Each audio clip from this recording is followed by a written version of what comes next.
My name's Daniel Whitmore. I used to think children's imaginations were beautiful things, harmless, even, until I learned that sometimes imagination isn't just imagination. Sometimes it's a door that something or someone is standing behind. And once you open it, you can never close it again. We moved into the house on Ashfield Lane 3 months ago. My wife, Claire, called it a fresh start, a place to raise our daughter, Lily, away from the city noise. The house was old but beautiful. High ceilings, long hallways, rooms that echoed when you spoke too loudly. Lily loved it immediately. She ran from room to room, laughing, spinning in circles in the dusty light beams. The very next morning, she told us she'd made a friend. His name's the man in the corner, she said. He doesn't talk much, but he watches me play. I smiled, thinking it was just her imagination. I even joked about it with Claire that night, but Claire didn't laugh. Daniel, she said quietly, don't encourage it. You know how kids can fixate on things. I brushed it off.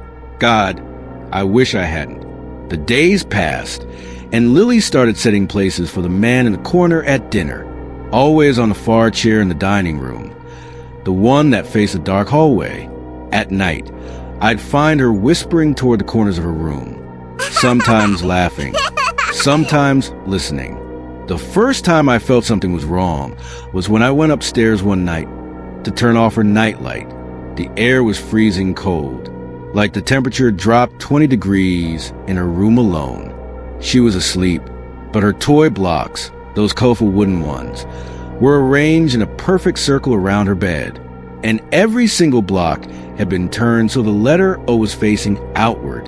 The letter O, over and over again. I asked her about it the next morning. She smiled and said, he likes circles. He says they keep him still. With work picking up, Claire hired a nanny, Angela. She was sweet, mid-30s, soft-spoken. Lily adored her right away. For a few weeks, things felt normal again. Angela even joked about Lily's imaginary friend.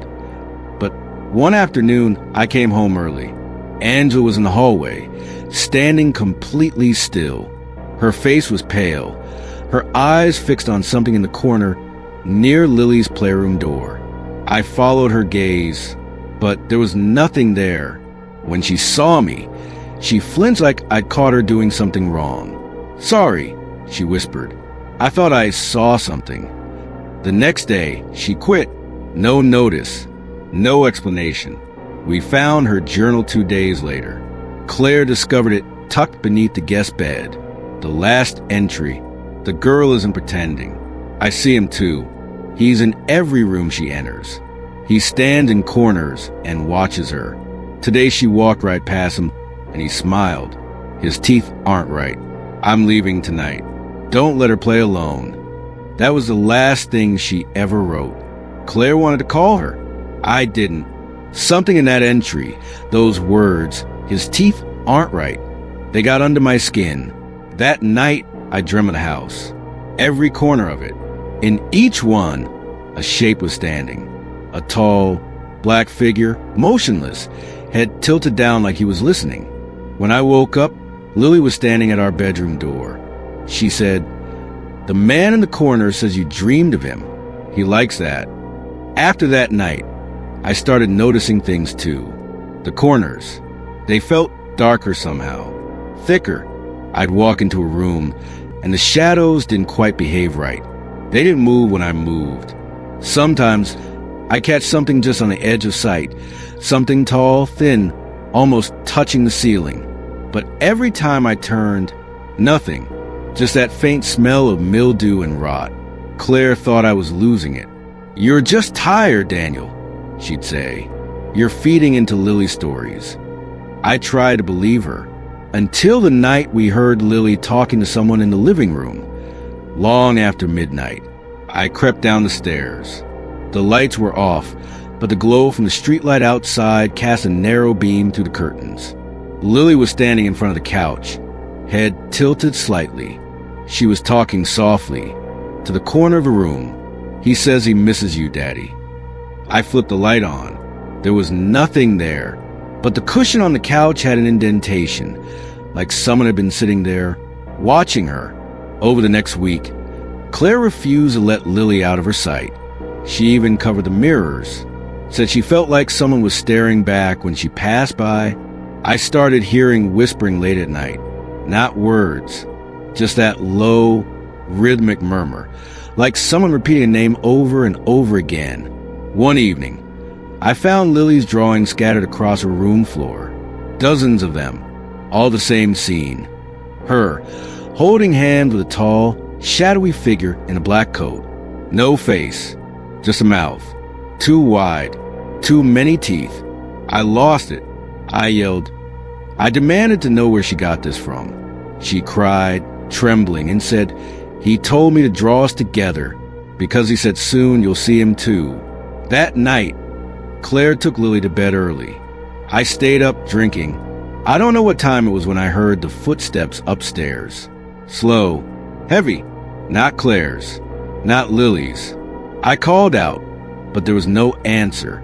The house felt alive. The walls creaked like they were breathing. I walked toward the staircase.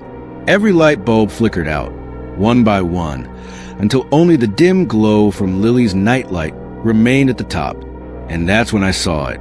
A figure, standing in the corner of a landing, 7 feet tall, long arms hanging, head tilted just enough to show me a glimpse of its face. And that mouth, those teeth, too many, too long, too wet. It smiled at me. I froze. Couldn't move, couldn't scream. Then Lily's voice came from behind me. "Daddy," she whispered. "The man in the corner says it's time for you to see him too." The figure took one step forward. The floor groaned, and the light went out.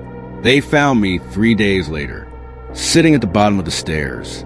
I don't remember much, just the sound of Lily laughing upstairs and that smell of rot in every room.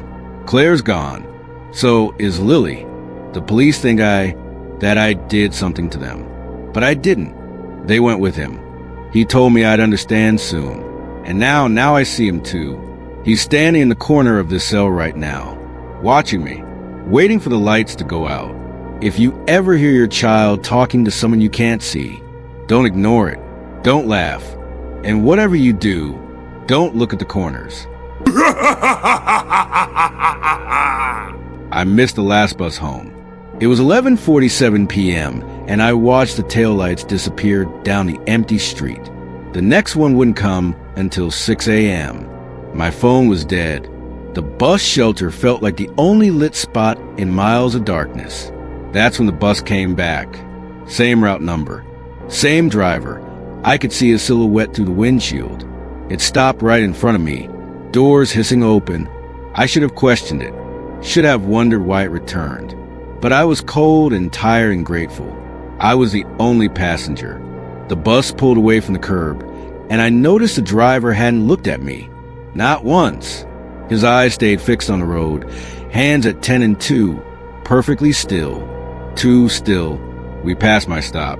I pulled the cord. The bell didn't ring. We kept going. "Excuse me," I called out. "You missed my stop." He didn't respond. Didn't even blink. We were driving into parts of the city I didn't recognize. Industrial buildings, abandoned lots, streets with no lights. I walked up to the front. "Hey, I need to get off." That's when I saw his face in the rearview mirror. His eyes were wrong. Completely black, reflecting nothing. And he was smiling.